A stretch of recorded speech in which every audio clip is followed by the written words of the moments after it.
সূচনা শেঠ গোটা দেশের চর্চায় উঠে এসেছে এই মায়ের নাম।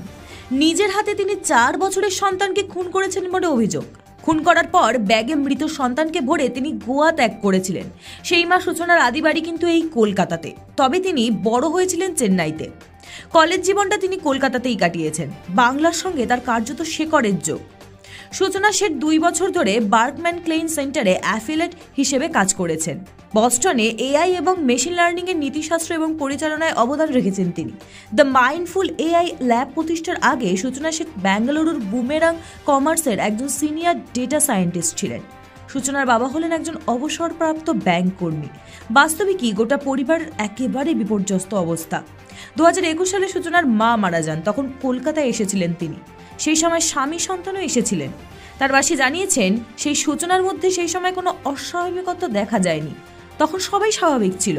তবে সূচনা সকলের সঙ্গেই মিশত, সকলের সঙ্গে কথা বলতো। কিন্তু সেই সূচনায় যে এমন একটা কাজ করবে সেটা কিছুতেই মানতে পারছে না তার আত্মীয়রা। খুব কাছ থেকে সূচনাকে দেখেছেন তারা, কিন্তু কখনো তার মধ্যে এমন অস্বাভাবিকত্ব কিছু দেখাই যায়নি। কি এমন হলো যে এই কাজ করতে হলো? কলকাতার আড়িয়াদহতে সূচনার আদি বাড়ি। বাবা মায়ের একমাত্র সন্তান। ভবানীপুর এডুকেশন সোসাইটি থেকে ফিজিক্সে অনার্স নিয়ে পড়েছিলেন। কলকাতা বিশ্ববিদ্যালয়ের থেকে মাস্টার্স করেছিলেন তিনি। রামকৃষ্ণ মিশন থেকে সংস্কৃততে পোস্ট গ্র্যাজুয়েটের ডিপ্লোমা করেছিলেন তিনি। পড়াশোনাতে বেশ মেধাবী ছিলেন। কর্মজীবনেও সাফল্যের ছাপ ছিল স্পষ্ট। কিন্তু সেই মা কিভাবে ফুটফুটে সন্তানকে মেরে ফেললেন? শিউরে উঠছেন আত্মীয়রা। অনুষ্কা মণ্ডলের রিপোর্ট, ক্যালকলিং টিভি, কলকাতা।